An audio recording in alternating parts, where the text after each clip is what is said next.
प्रभु यीशु मसीह का धन्यवाद हो। प्रभु यीशु मसीह के महान और उत्तम नाम में आप सभी को आशीष मिले। आज का जो मेरा टॉपिक है वो है एजरा चैप्टर 3, एजरा की पुस्तक और उसका 3रा अध्याय।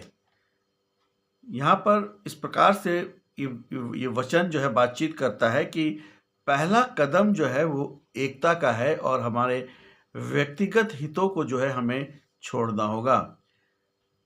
1 से 3 वर्ष में ये महीना यहूदी कैलेंडर के लिए बहुत ही इम्पोर्टेंट था। ये महीना तिशरई का महीना कहलाता है, जो कि 7वां महीना है, और इसमें 3 एनुअल फीस्ट होते हैं जो कि यहूदी लोग बहुत ही पवित्रता के साथ उसको मनाते हैं। और पहला जो है वो फीस्ट ऑफ ट्रम्पेट यानी कि तुरही का पर्व, दूसरा जो है वो डे ऑफ अटोनमेंट प्रायश्चित के दिन का पर्व, और जो तीसरा है वो है फीस्ट ऑफ बूथ्स यानी कि झोपड़ी का पर्व, या उसको सुक्कोत भी कहते हैं। डे ऑफ अटोनमेंट और फीस्ट ऑफ बूथ इस महीने में होंगे, मगर फीस्ट ऑफ ट्रम्पेट यानी कि तुरही का जो पर्व है, जिसको कि रोश हसन्ना भी कहते हैं, नए साल का त्यौहार है और जो इस महीने की 1 तारीख को मनाया जाता है। वे ऑल्टर जो है अनकट स्टोन से बनाते थे। अनकट स्टोन का मतलब है कि उस पर कोई भी छेनी, वसूला, हथौड़ी उन पत्थरों पे नहीं होती है। एज इट इज़ उसको उठा करके उसका ऑल्टर बनाते हैं या उसको वेदी बनाते हैं। प्रतिदिन उस जगह पर बलि चढ़ाते हैं। वे लोग यहाँ के लोगों से भयभीत थे क्योंकि इनका ग्रुप जो था वो छोटा था और इनका कोई लीडर नहीं था। वे खाली हाथ थे और भय में थे। एक रफ स्टोन का जो ऑल्टर और उसके ऊपर आसमान था। जैसा परमेश्वर चाहता था वैसे ही किया, और डर के बावजूद उन्होंने कार्य को जो है वो जारी रखा। और वर्ष 2 में जो है हम देखते हैं कि उन्होंने तोरा से परमेश्वर के वचन को कंसल्ट किया। तोरा जो है बाइबल की जो पहली 5 पुस्तकें हैं उसको तोरा कहते हैं, और उन्होंने उसी तोरा को जो है कंसल्ट किया, और वो मूसा की पुस्तकें भी कहलाती हैं और लॉ ऑफ मोजिस भी उसको बोलते हैं।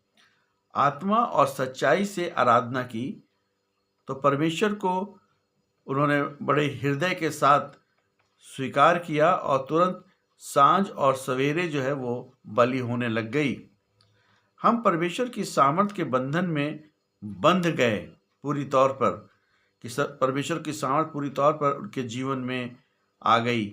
हम एक लिविंग टेस्टिमनी परमेश्वर के लिए बन गए। वर्ष 4 से 6 में जो है महीने के बीच में फीस्ट ऑफ बूथ शुरू हुआ, यानी कि झोपड़ी का पर्व शुरू हुआ।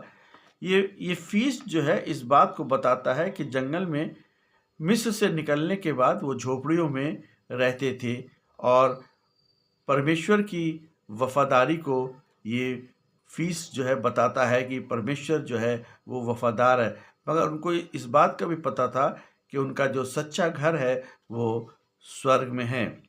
6 वर्ष में हम देखते हैं अभी मंदिर की नींव जो है अभी पड़ी नहीं है, और ये आराधना हमारे विश्वास का प्रतीक है। वे लोगों से डर रहे थे, मगर उनके अंदर साहस विश्वास के द्वारा था।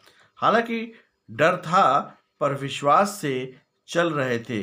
परमेश्वर उन्हें मंदिर बनाने के लिए संसाधन और सामर्थ देता है। वर्ष 7 से लेकर के 9 में जो है कुछ महीनों बाद वो मंदिर को बनाने के लिए तैयार हो गए। उसी समय से वे आराधना करने लग गए थे। जैसे ही उन्होंने जो है नींव तो हम नहीं कह सकते, मगर जो है उन्होंने जो है पूरी तौर पर जो है मंदिर में अनकट स्टोन के ऑल्टर को बना दिया था।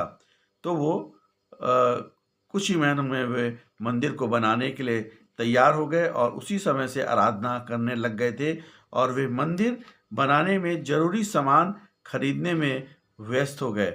उन्होंने वह धन जो लोगों ने उनको दिया था उस धन से, और जो धन साइरस ने यानी कुसुर ने दिया था, उन्होंने उससे सिडार वुड जो है जो लेबनान से उन्होंने खरीदा।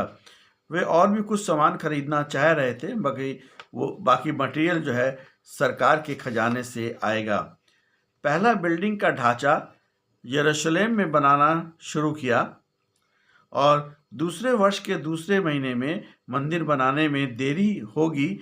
यह भी एक महत्वपूर्ण चीज़ थी। क्यों इसलिए देरी हो रही है? क्योंकि अभी 70 वर्ष पूरे नहीं हुए हैं। जैसे ही 70 वर्ष पूरे होंगे, मंदिर बनाने का कार्य जो है वो शुरू हो जाएगा। और उसके बाद उन्होंने जो है किसी प्रकार की जल्दबाजी नहीं करी, और इस महीने 70 वर्ष पहले 605 बीसी में नबूकदनेस्सर ने यरूशलेम पर आक्रमण किया था, और अभी 70 वर्ष हुए हैं। परमेश्वर ने वायदा किया था कि भूमि 70 वर्ष विश्राम करेगी। वर्ष 10 से लेकर के 13 में इस समय के बीतने के बाद मंदिर में की नींव जो है वो रखी गई। इस समय में वे उत्सव मनाने लगे। याजकों ने लोगों को तुरही के साथ बुलाया और लोगों ने बड़ा उत्सव मनाया, बहुत धन्यवाद किया, बहुत आराधना करी, और उसके बाद आराधना के साथ साथ वो रोने भी लगे। ये परमेश्वर ने उन पर कितनी अनुग्रह किया है, कितनी अनुकंपा करी है, इसके लिए वे रोने लगे और परमेश्वर का धन्यवाद करने लगे और एक दूसरे के साथ मिल कर के गीत गाए। इस्राएल की पूरी पुनः स्थापना जो है वो शुरू हो गई।